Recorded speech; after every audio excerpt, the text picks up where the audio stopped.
Welcome to the Ontario Mortgage and Real Estate Insights podcast. I am your host, Steve Hamoen. Today, we have a jam-packed episode for you with some crucial updates in the real estate and mortgage industry. Let's dive right in. Our first story today revolves around the recent interest rate cuts by central banks in Canada and Europe, which have been warmly welcomed by real estate professionals in both regions.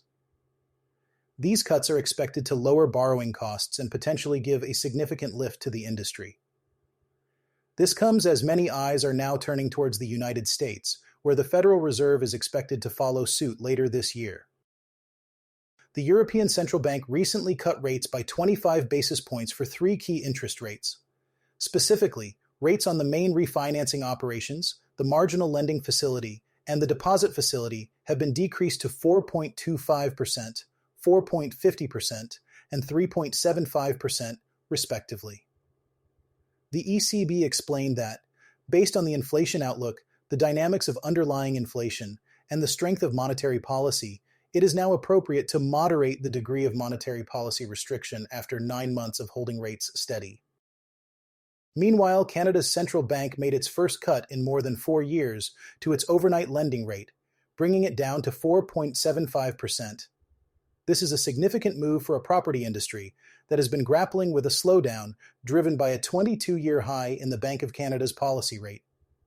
The country's other banks are expected to lower their prime lending rates in the coming days. These moves come at a time when the United States Federal Reserve is anticipated to cut its key interest rate twice this year, starting in September. This expectation comes from a majority of economists polled by Reuters 3 weeks ago, who have broadly raised their inflation forecasts for a second consecutive month. Rates were initially boosted in the wake of the pandemic to combat inflation as economic activity picked up. In Europe, property professionals are optimistic that the ECB rate cut will provide a much-needed boost to the continent's economies. It is expected to make it easier to refinance loans against properties that were purchased before the series of interest rate hikes that began in early 2022. More importantly, many hope that this cut will pave the way for further reductions later in the year. However, there are mixed opinions. Some experts warn that the impact of this cut will be limited, while others worry that the ECB may have moved too early. David Rea, JLL's Director of Macro Research and Chief Economist for the EMEA, stated that the rate cut opens the door for both further cuts in the future and to a future compression in real estate yields, an attractive prospect for investors. He added that lower future borrowing costs and the possibility of capital value appreciation will likely begin to improve both underwriting ability and willingness, while increasing transactional liquidity. Across Europe, the move was also welcomed by many in the industry. Borja Garcia Igochiaga Vergara, chief executive of Neinor Homes, a Spanish residential property developer, said the cut will have positive implications for Spain's residential market and its wider economy, which is expected to continue to outperform its European peers with GDP growth of 2.1% expected in 2024. Turning our focus back to Canada, real estate professionals are optimistic about further interest rate reductions. These cuts could lower borrowing costs for developers, owners, and buyers. Bank of Canada. Governor Tiff Macklem was cautious during a press conference about tempering the reaction of property professionals regarding more rate cuts, but he acknowledged their likelihood. He also mentioned that higher short-term rates aimed at curbing inflation had made things more difficult for buyers and renters, stating, "We have come a long way in fighting inflation." Luke Simerda, Director of Research in Canada for commercial property brokerage Marcus & Millichap, mentioned that the Bank of Canada indicated it believes inflation will continue to trend down, suggesting further cuts will likely materialize over the remainder of the year. He stated, "These factors will benefit not only consumers but commercial real estate investors who are awaiting positive signs regarding the cost of debt." Simerda added that a 25 basis point cut in the overnight rate may not cause a wave of investment activity right away, given the fact that most commercial mortgages are priced off longer-term bond yields, which have largely been stabilizing around their expected values. However, it does signal to the market that borrowing costs are coming down, providing some renewed confidence for many commercial real estate investors.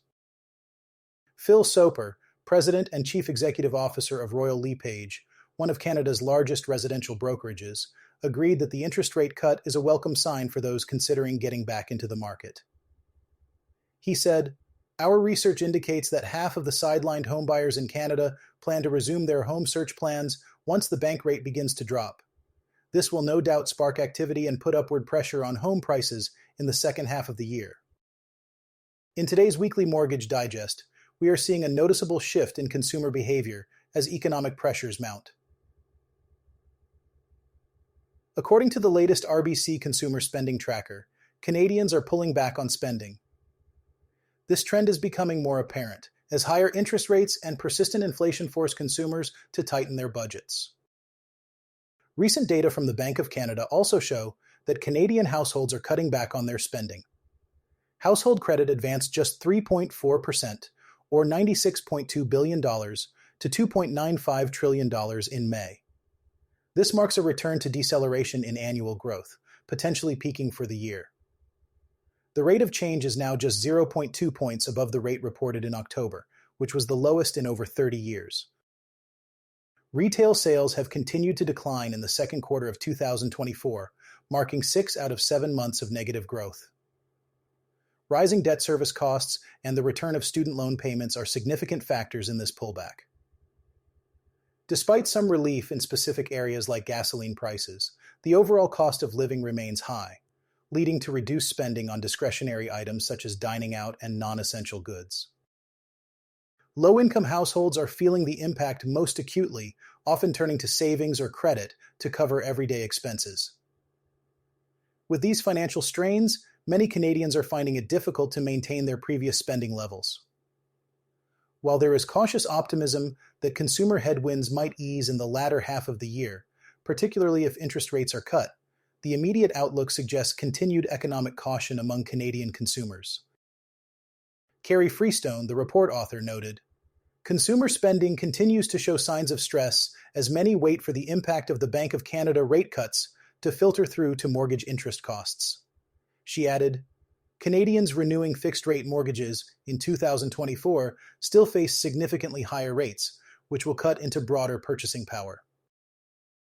However, Freestone also mentioned that as the Bank of Canada continues its path to lower rates, mortgage holders will feel some relief and at least partially restored purchasing power upon renewal. In other news, the British Columbia government has revised the personal use notice period following feedback from industry stakeholders. The latest adjustment reduces the personal use notice period from 4 months to 3 months, starting on August 21, 2024. Additionally, the dispute period has been reverted back to 21 days after it was previously extended to 30 days from 15. These changes aim to address the impact of the extended notice period on insured mortgage approvals and commitments, which had been a significant concern for the industry. Now, landlords are required to provide a 3-month notice period when terminating a tenancy on behalf of a purchaser, with a 21-day dispute period. When landlords or their close family members intend to move into the rental property, a 4-month notice period is still required, and tenants have 30 days to dispute a landlord's notice to end tenancy. The person moving into the property must occupy it for at least 12 months. Shifting gears to mortgage arrears, Canada's national mortgage arrears rate saw a slight uptick in May, according to data from the Canadian Bankers Association. The arrears rate, which monitors mortgages that are 3 or more months behind in payments, edged up to 0.19% in May, an increase from 0.18% in April, returning to the level recorded in March. This translates to just 9,481 mortgages in arrears out of a total of over 5.032 million. Although the national average arrears rate has been rising from a low of 0.14% in 2022, it still remains significantly below the pandemic peak of 0.27% reached in June 2020. The rate of delinquencies is highest in Saskatchewan at 0.56%, although that is unchanged from April and down from a high of 0.60% in January. Delinquency rates remain lowest in British Columbia at 0.16% and Ontario at 0.14%. Now let's talk about how you can save thousands of dollars in interest and significantly shorten the life of your mortgage by accelerating your mortgage payments. Accelerating your mortgage payments is a powerful strategy. By increasing your payment frequency to bi-weekly or weekly payments, you end up making the equivalent of one extra monthly payment each year. This additional payment goes directly toward your principal balance, reducing the amount of interest you pay over time. For instance, switching from monthly payments to accelerated bi-weekly payments can reduce a 25-year amortization period by several years, potentially saving you tens of thousands of dollars in interest costs.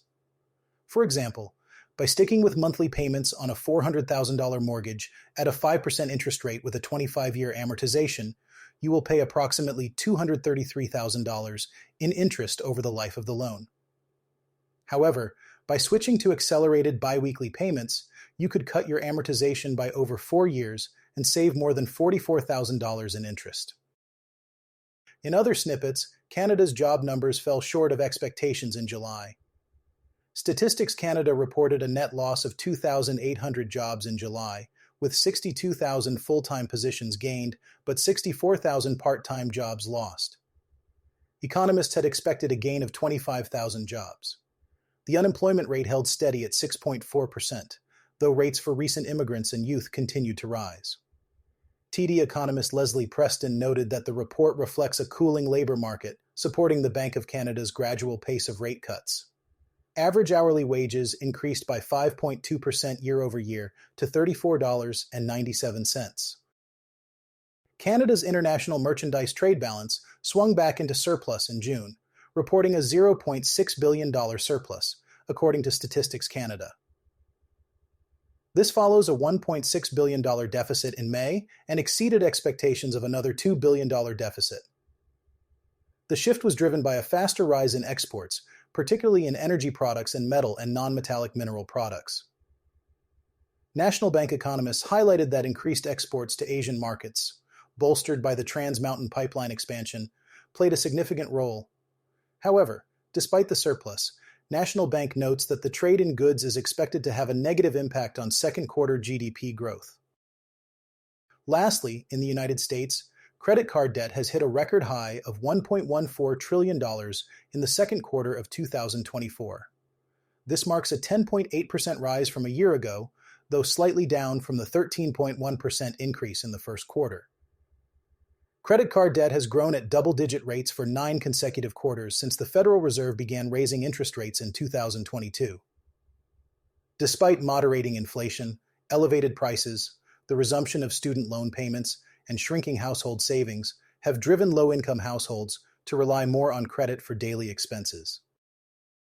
In our final segment today, we turn our attention to the Canada Mortgage and Housing Corporation, or CMHC, which has recently posted a smaller profit for the year 2023. Despite this decline in profitability, the Crown entity still managed to pay a dividend of more than $1 billion to the federal government. The Canada Mortgage and Housing Corporation, headquartered in Ottawa, plays a vital role in advising the federal government on housing policies and providing mortgage insurance to Canadians. The decrease in profit is attributed to a variety of factors, including the challenging economic conditions and the impact of higher interest rates on the housing market. In 2023, the CMHC reported a net income of $650 million, down from $900 million the previous year. This marks a significant reduction, yet the organization continues to fulfill its mandate of supporting the stability of the housing market and providing Canadians with access to affordable housing. The CMHC's mortgage insurance business, which is a major source of revenue, faced headwinds due to the cooling housing market and higher interest rates. These factors led to a decrease in the volume of new insured mortgages, impacting the overall profitability of the corporation. However, the CMHC's commitment to its public policy role remains strong. The corporation continues to invest in programs aimed at increasing housing supply and affordability, such as the National Housing Strategy. This strategy includes initiatives like the Rapid Housing Initiative, which targets the creation of new affordable housing units for vulnerable populations. Despite the lower profits, the CMHC's financial health remains robust.